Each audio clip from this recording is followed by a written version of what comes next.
हरियाणा राज्य का एक जिला जींद। मेरे देशवासियों, तुम्हें सादर प्रणाम। आप देख रहे हो आयुर्वेद का चमत्कार, जिसको देखकर दुनिया करती नमस्कार।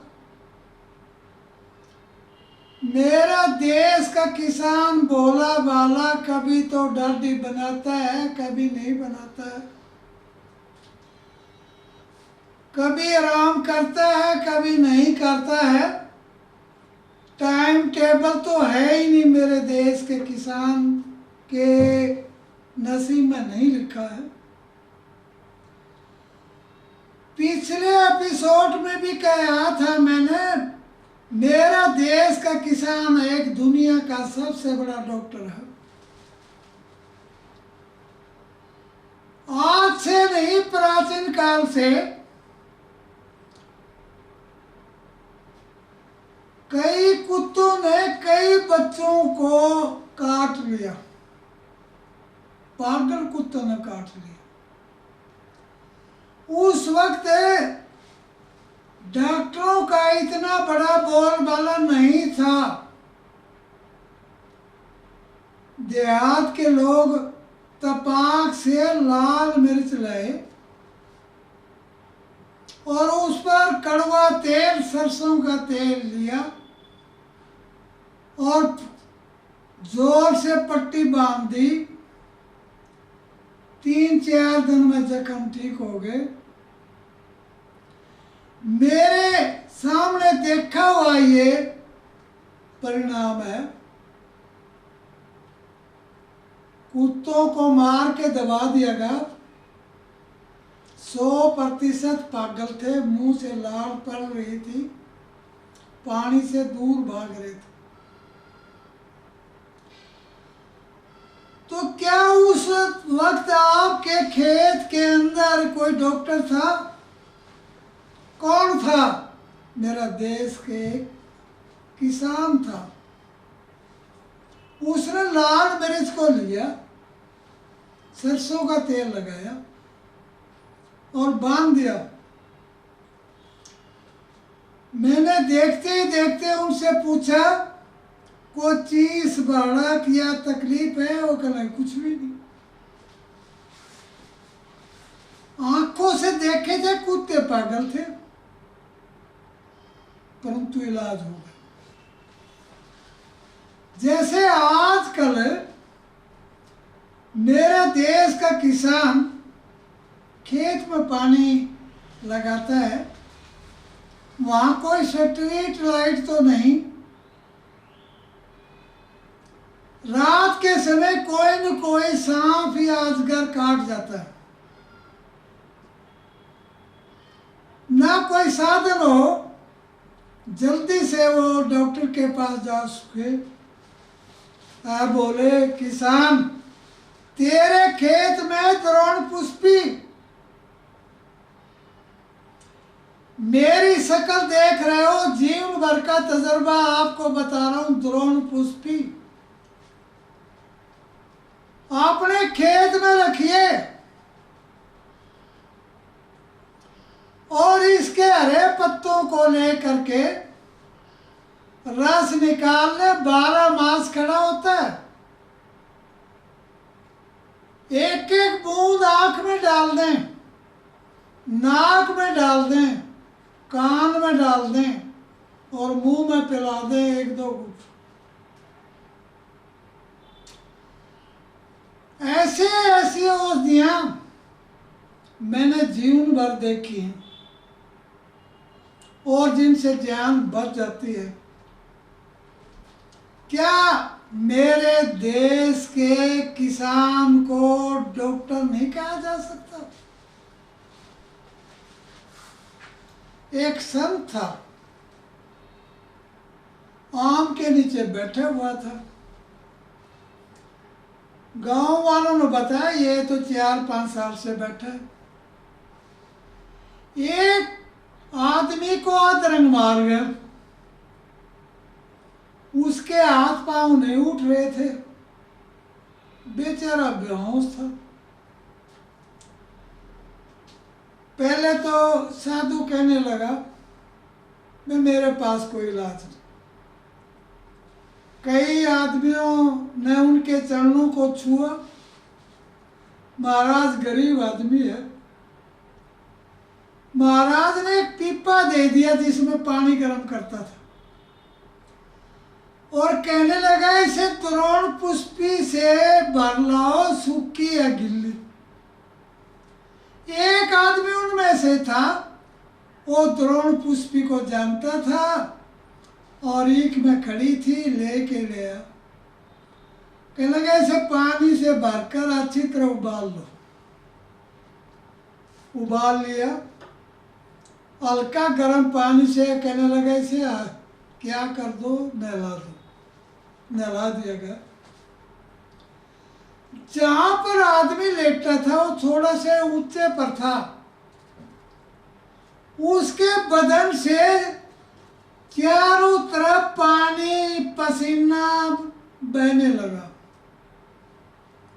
मैं कहता हूँ 1 घंटे तक इतना पसीना आया, इतना पसीना आया, हम देख के हैरान हो।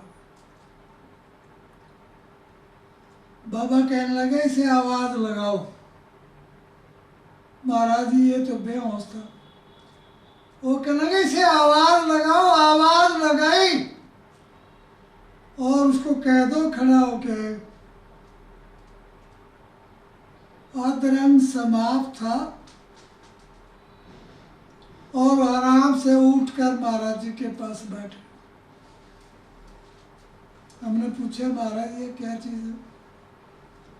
बोले ये द्रोण पुष्पी है, वात नाशक है, नाड़ी तंत्र रुक चुका था और वो वात निकल गया है। इसे हाथ पकड़कर आराम से घर ले जाओ, कल फिर नहलाना, 3 दिन नहलाना और अच्छी तरह से ठीक हो जाएगा। क्या देश का किसान डॉक्टर नहीं? औषधि तो खेत में से निकाली थी। एक गांव की बात है। उस गांव में गया हुआ था। एक बच्ची अपने माँ बाप के साथ काम करवा रही थी। उम्र हो गई 8-9 साल। बिच्छू ने काट लिया। वो बच्ची की किलकारी इतनी ऊंची थी, हर एक का दिल पिघल जाए। मैंने कहा क्या बात है बिटिया? उससे कोई बात बोलने का समय नहीं था। उसने बताया कि मैंने बिच्छू खाना खा लिया। उसके बाहर खेत थे, खेत की मेंढ पर आपा मारे खड़ा था। उल्टा कंडा कहते हैं, कहीं कहीं उल्टा भुरुट भी कहते हैं। मैं कहने लगा बेटी अभी ठीक कर देता हूँ। हल्की सी बूंद पड़ी हुई थी, मैंने उसकी जड़ को पकड़ा, निकाल लिया। एक पतली सी जड़ दांत पर रख कर क्या कर दिया, चबा लिया। उन्हें 2-3 बार दांत लगाया, उसी के बाद वो हंसने लगी, मेरा दर्द ठीक हो गया। तो बोले ये क्या था? आदमी हुक्का पी रहे थे, मजदूर मिस्त्री भी आराम कर रहे थे। वो लड़की ने देखा जी बिच्छू तो यही है। तो हमने देखा बिच्छू तलाश कर लिया, उसके ऊपर ईंट रख दी। ईंट रखने के बाद दोबारा मैं आपा मारग उल्टा कंडा की जड़ को लाया और जड़ लाने के बाद एक दूसरी बेटी थी। मैंने कहा बेटी इसको हाथों पर रगड़ दो। लड़की ने ताजी जड़ को हाथों पर रगड़ लिया, खूब रगड़ लिया। मैं उसको कहने लगा बेटी ये बिच्छू को मैं पकड़ लाऊं? बोले क्या करोगे? आपके हाथ में धरेंगे। सभी मिस्त्री मजदूर घर के मेंबर कहने लगे काट जाएगा। मैं कहने लगा दुनिया में इसकी हिम्मत नहीं है, ये नहीं काटेगा, इसको आदरंग मार जाएगा, अपंग हो जाएगा। आखिर माने नहीं, बड़े इनाम की बात कही। मैंने लड़के के हाथ पर रख दिया और मेरे हाथों पर लगा हुआ था, बिच्छू को उठा कर उसके हाथ पर रख दिया। देखते ही देखते बिच्छू बेहोश हो गया। देखते ही देखते बिच्छू बेहोश हो गया। वो लड़की उसको अच्छी तरह से यूं मलती रही। ए दुनिया वालों, मुझे बताओ, क्या किसान एक डॉक्टर नहीं है? कितना बड़ा सांप हो, कितना बड़ा बिच्छू हो, मेरे देश का किसान एक डॉक्टर है। उसको पहचानने की जरूरत है, उसको मानने की जरूरत है, उसको कुछ सिखाने की जरूरत है, उससे कुछ सीखने की जरूरत है। मेरे देशवासियों, मेरे हिंदुस्तान में किसान के बाद इतना बड़ा खजाना है। जिस तरह से अन्नदाता औषधिदाता सारे देश के नागरिकों को पेट भर रहा है, इतना बड़ा इलाज भी कर सकता है। जैसे मैंने सांप का बताया, बिच्छू का बताया। अब बात है जैसे भेड़ और ततैया, किसी को लड़ जाता है, आँख का दूध एक बूंद लगा दो उसी वक्त ठीक हो जाता। क्या वो डॉक्टर नहीं? हिंदुस्तान के एक एक नागरिक की बात करता हूं। सुबह उसे चाय दूध ना मिले, सब्जी रोटी ना मिले, 4 बजे तो चेहरा यूं कुमला जाता है जिस तरह से कमल का फूल कमला जाता है या गुलाब का फूल कमला जाता है। तो उसके पेट में राशन रूपी सामग्री, भोजन रूपी कैलोरी या कैलोरी नहीं जाते हैं तो हर एक आदमी का काम करने को जी नहीं चाहता। परंतु मैं तो कहूँगा, धन्य हो बोले किसान, धन्य हो बोले भगवान। तू अन्नदाता है, औषधिदाता है, धरती को सुधारने वाला है। तो उसको मैं कहता हूँ, ए दाता, भाग्य विधाता, तेरे खेत में हर एक तरह की जड़ी बूटियाँ, औषधियाँ, तिलहन तेल, सब्जी और ड्राई फ्रूट होते हैं। इतना है, किसी के खेत में कुछ होता है, किसी प्रांत में कुछ होता है, परंतु ये जड़ी बूटियाँ किसान के खेत में पाई जाती हैं। चाहे कद बढ़ाने की दवाई हो, चाहे भूख लगाने की दवाई हो, तेरे खेत के अंदर फल सब्जी सलाद सब मिलते हैं। 20 में ऐसे मासक हो रहे हैं। एक फल की बात करूंगा, जैसे आम, तरह तरह के स्प्रे करके या पत्थर से पकाकर उसे कर दिया बदनाम। मेरे हिंदुस्तान में दवाई खाने की क्या जरूरत है? अगर आम को पका के पेड़ पर खिला दिया जाए, खून साफ हो जाए, क्या जरूरत है? मेरे हिंदुस्तान में किसान के खेत में है, सेब का पेड़ है तो किसान कहीं का भी हो, ठंडे इलाके का हो, गर्म का हो, है, अगर उसको और फलों से सेब पर कम सब्र होता है, परंतु आम का तो हमारे सामने होता है। अरे किसान की क्या गलती है? उसने तो पेड़ लगाया और फल लगे और मासा को और समय से पहले तोड़ कर ले गए, तो वो भी कसूर किसान का है।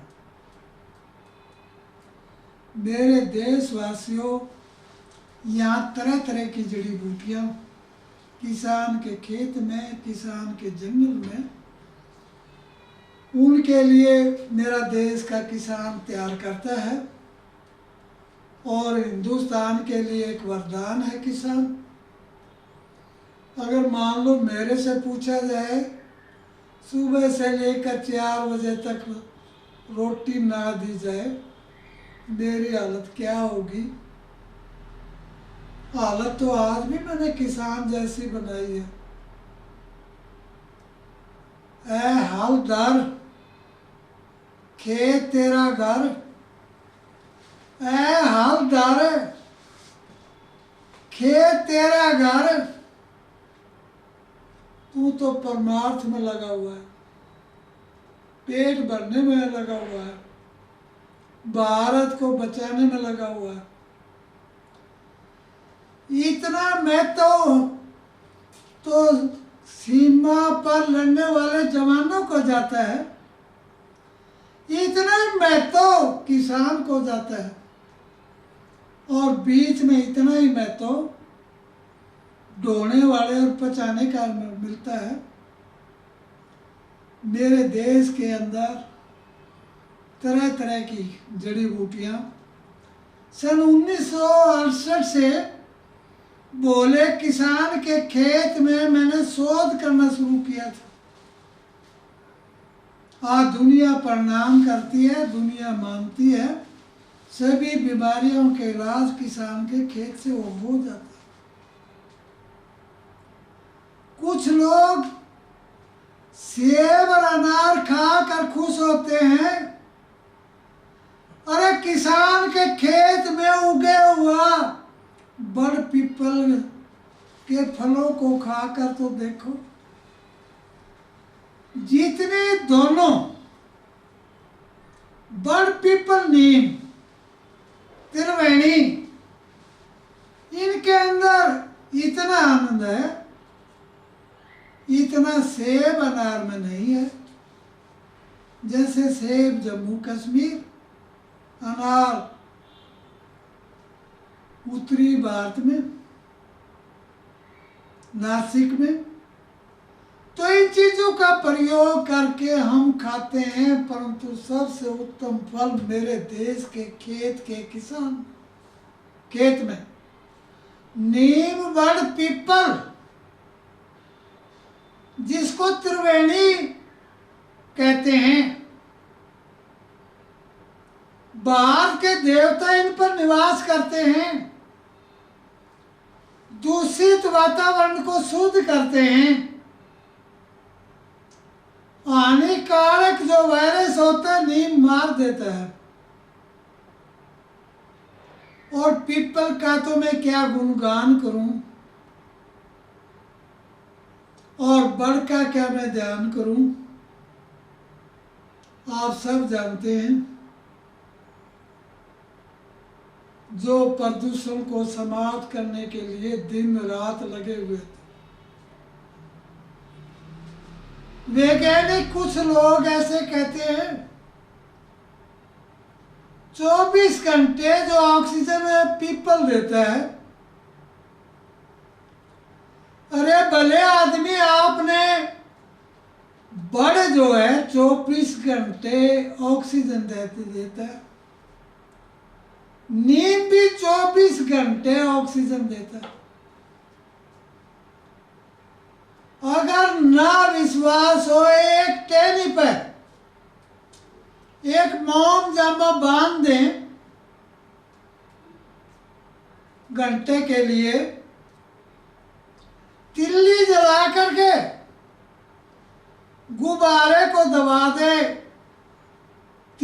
क्या हो जाएगी, जल्दी जल जाएगी, लो दिखाएगी। ये बड़ का काम है, ये पीपल का है, ये नीम का।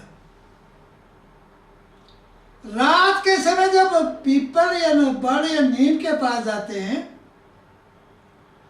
क्या नीम की महक आनी शुरू कम हो जाती है क्या? नहीं नहीं, रात को और भी ज्यादा महक छोड़ता है नीम। और पीपल तो देवता का तो कहना ही क्या है। और इसी तरह से बड़ है। इस हिंदुस्तान की त्रिवेणी किसान के खेत के आसपास ऑक्सीजन का खजाना, प्रदूषण को मिटाना।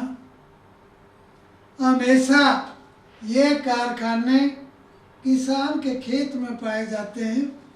डॉक्टर के सिलेंडर में तो ऑक्सीजन शुद्ध नहीं, मेरे देश के किसान के खेत में ऑक्सीजन के जो कारखाने जो बिल्कुल शुद्ध हैं। परंतु मेरे देशवासियों से मैं एक बात कहूंगा, अनेक लोग कहते हैं हम गरीब हैं।